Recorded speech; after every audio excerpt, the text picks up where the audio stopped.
Oh yes, I was an only child for 7 years. And I really enjoyed it. I was 7 years old. I was really having a groovy time.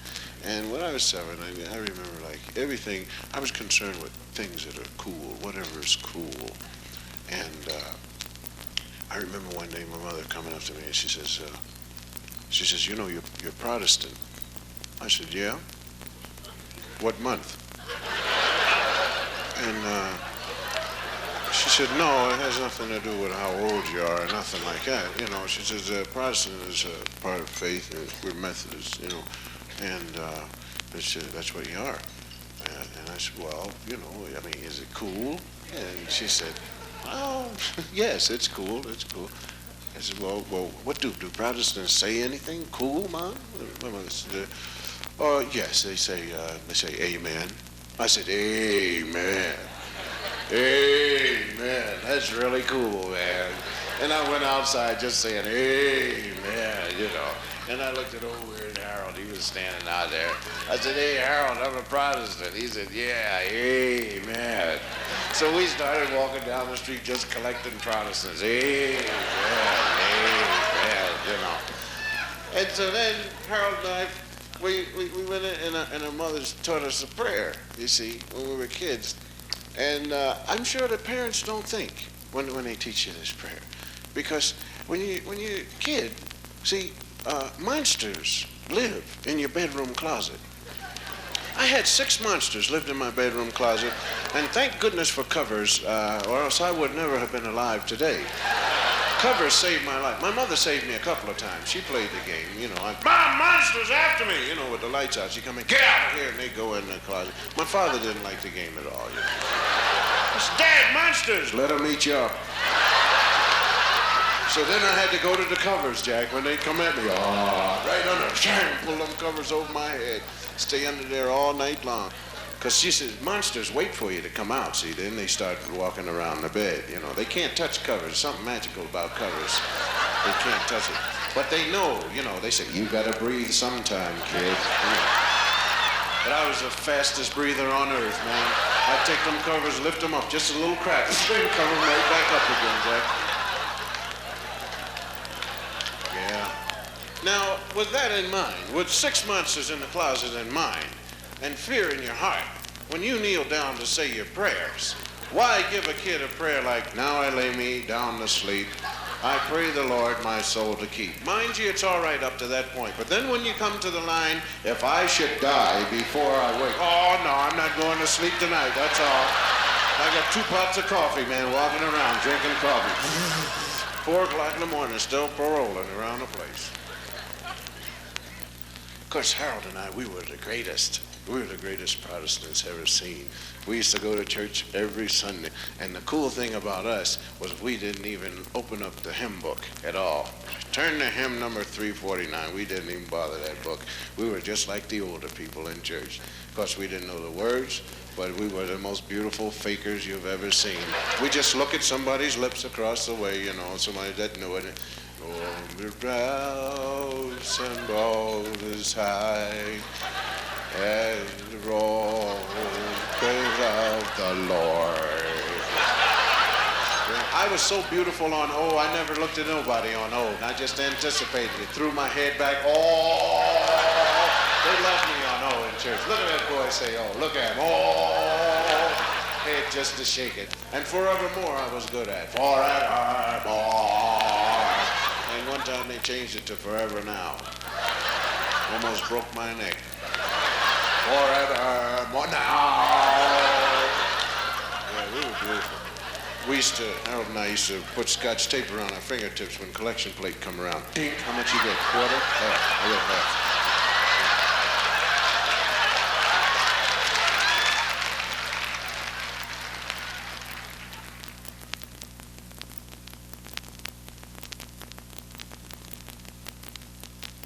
But old Weird Harold and I, old Weird Harold, we called him that because he was 6'9", weighed 50 pounds.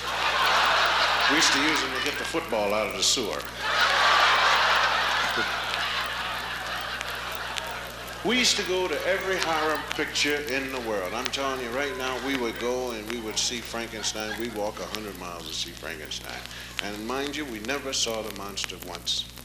Never saw him once because we were too scared to look at him. And we had the best seats in the movie. We used to sit right up front. I mean, right up front. That's where you can see everything. You just look right up front there. And we'd say to each other, you going to look at the monster this time? Yeah. No, don't lie now. If you're not going to look at him and say that, you might as well get right on the floor now if you're not going to look at him. You didn't look at him the last time. Yes, I did. Don't lie. But look at him. That's where we stayed for 12 days. Used to go home with 100 black juji fruits all on our backs. Yeah. So my mother, we used to stay over and over and over trying to get to see the monster, but we couldn't do it. We were too scared. And my mother used to come for me. When you come home, get up off the floor and come home. You know, and the guys would rather say, hey, cuz, your mom came for you, get up. You shut up. So my mother said one day, she said, I'm not coming for you. That's all. You know, you'll come home yourself. Walk under 9th Street Bridge in the dark by yourself if you don't know how to come home. Oh, Mom, you come home for us. So we're watching this one picture. And it was a heck of a picture. It was one of the greatest. They had Frankenstein, Wolfman, Dracula, the Hunchback, the Mummy. Everybody was in it. And Harold and I stayed on that floor. Our eyes were closed all day.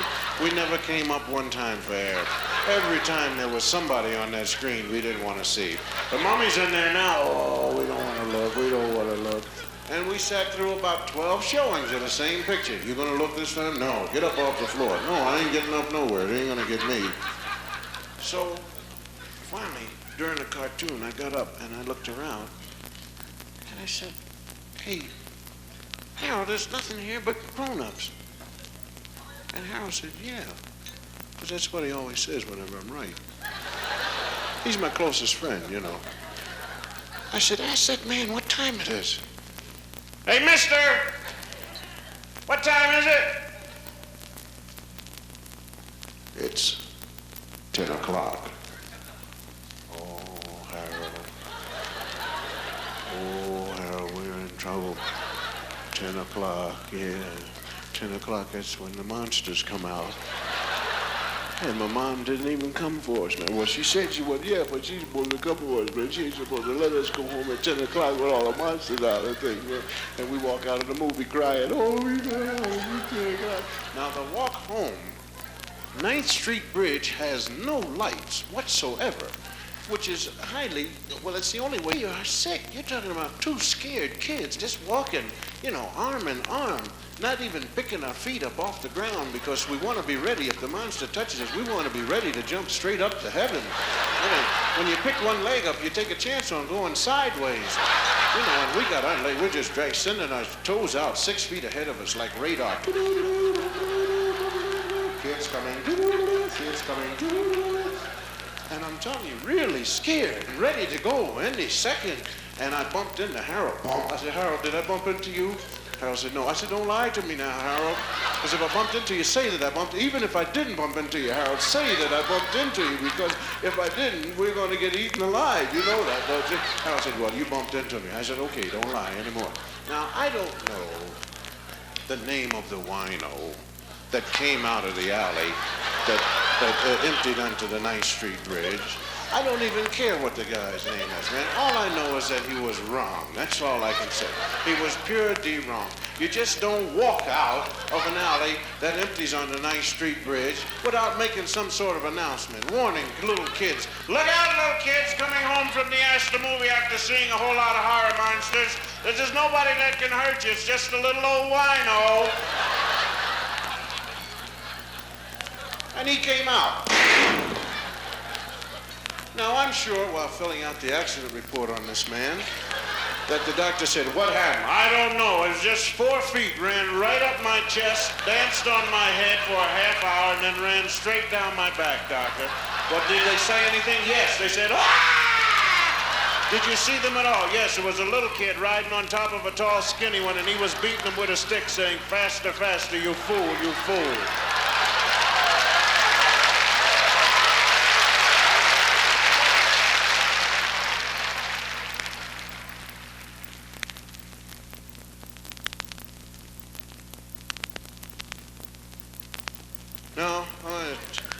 tell you this story. This is a game that we played when we were kids, and it's called Buck Buck. We played it in Philadelphia. Buck Buck. Now, you people out here on the West Coast probably know nothing about it. In New York, it's called Johnny on the Pony and other things. It's where five kids line up, you see, and they bend over. They're in a straight line. They bend over, and one kid grabs a fence or wall or a pole, holds on to that. The next kid puts his right arm around his waist, you see, bends over, tucks his head under, and you got five guys lined up exactly like that. So they all look like a long horse. Now, the object of the game is that one at a time, one by one, kids come running up and they say, Buck Buck number one, come in. They run up, leap in the air, and they land on the horse. And they keep going, bam, bam, bam, until they collapse the horse, you see. Now, that's the object of the game. Then you count how many kids you held, and you go back and forth, you see. Now, we had the champion Buck Buck team of the world. When I tell you we played Buck Buck, there was nobody that whipped us anywhere, man. And you can tell kids that play a lot of Buck Buck because they're built like this, you see. And their legs are only 4 inches long. That's all they have, because they've been crushed so much. So we're around there practicing Buck Buck number five, landing on each other. Some kids come down from the rough part of town, and they're really tough, man. They got toothpicks on the sides of their mouth, and a hat on sideways, and they got their pants on backwards, you know, just rebelling against everything, you know. And he said, listen, we're here, you're supposed to be so tough, we challenge you to the Buck Buck Championship of the world. So we said, all right. So I line up, turkeys. So we line up, 5 of us. They start sending kids down. Buck Buck number one, come in. They feel pretty heavy, man. We check them out. Guys have rocks in their pockets to make them way heavier, you know. And Buck Buck number two. Now they get up to 300, and it's really heavy. Buck Buck 300, come in. Now they're on top of us, piled all the way up to the sky, and they're rocking back and forth. Wee, whoa, hold on, Harold. I can't do it no more, cuz. Come on, hold on. Buck Buck 400, coming. We collapse. All right, how many did you hold? We held 400 of your guys. Well, that was pretty good. But we usually hold around 600. All right, we line up. We line up. Send the first kid down, old weird Harold. All right, Harold. Buck Buck number one, come in. These guys are really cool. What was that? A mosquito? You guys don't have no weight. Come on, let's go. Buck Buck number two coming. I landed. A piece of paper. Somebody threw a piece of paper on top of me. Buck Buck number three. That was nothing. 4, 5. We got the championship. All right, bring out your last man, you turkeys. Come on, bring him out. Come on out. Fat Albert. Fat Albert was the baddest buck breaker in the world. And he loved to hear us call his name. Fat Albert weighed 2,000 pounds. And he kicked the door to his house open. And you could hear him say, hey, hey! We built a little ramp for him to walk down so he could build up speed because he couldn't hardly run fast. And he was coming, hey, hey! And the ground is trembling. Trees falling over. Buildings losing pieces of brick. Parents taking kids off the street. Hey! And these guys underneath said, what's the ground doing? Shake it, man. How come the ground's shaking? So that's Fat Albert coming for you. Hey! And he turned the corner. They saw one leg. What is that? So that's Fat Albert. Hey! And they stood up. We give. He ain't falling on us. Now, I told you that story to tell you this one. Now,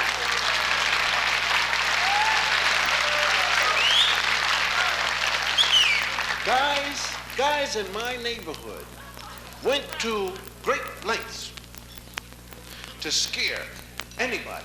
Because it's a great thing when you scare somebody. They lose their cool completely. That's the only time when a human being is really himself. I mean, because if you scare somebody good, the legs shoot out, the hair stands up, the eyes bug out, and they say, blah, blah. Yeah, see, and then you laugh. That was really funny, man. You got so scared. So, guys found this statue, stole it really. A statue of Frankenstein, 5 feet, 8 inches tall, in color, of the monster, Frankenstein monster. Ugh. They take it home, there are only 3 of them, take it home, they take it into an apartment building, put it up on the 3rd floor landing, you see. Now they take out all the lights in the hallway, put in a pink one right by the monster statue. One kid gets behind it. They send another one out in the street. He calls a kid. They come running up. He passes the kid with the statue, taps him. Kid with the statue leans it. Kid that doesn't know anything about it turns around and kills himself running out of the building. You see, this is called fun. Of course, then you laugh at the guy. Boy, you were really scared, Red. You fell 12 flights of stairs. That was really funny. So, I'm coming home from the store about 8:30. No, I always have my music with me. I always have to hum my music because monsters cannot attack you if you have your music with you. See? Hey, guys! What?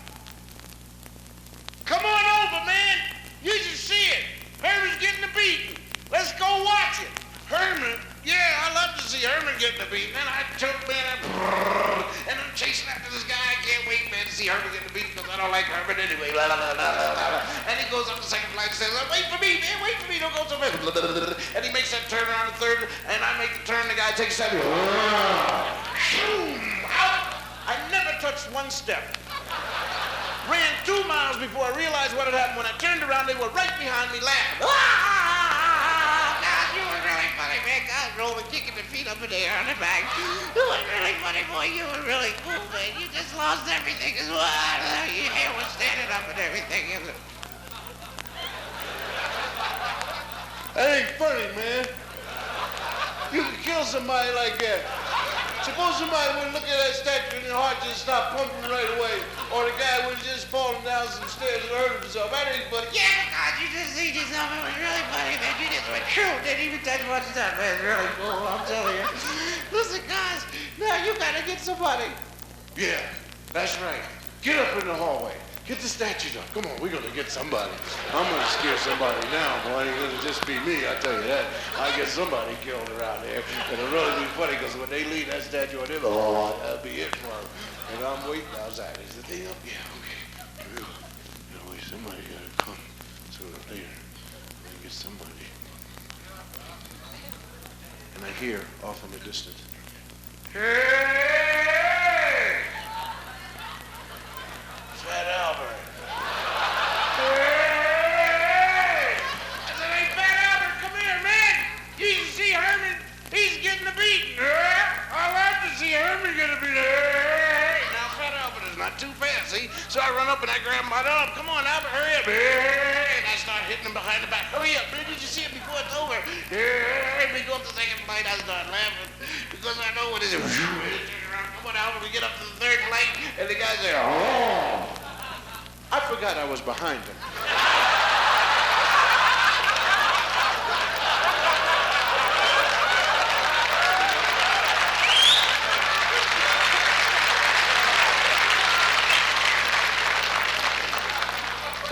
They took me to the hospital, and they put me in a bed beside a wino who was run over by 2 kids. And we both agreed that frightened children are really hard to get along with. I never had a guy dance on me so long. He was so scared he couldn't even get a hey. He was and just dancing right on me forever.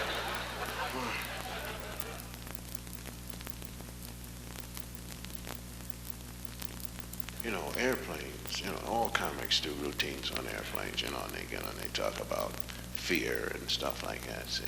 But none of them ever really come to the point, you see. And the point is this: I do not hold in what's on my mind. See, I speak up. As soon as my foot hits the plane, I speak out. Hope the plane don't crash. Yes, sir.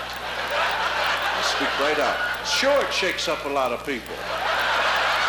But they're angry because they didn't say it. I got on one plane, I said, hope the plane don't crash. People said, here, here.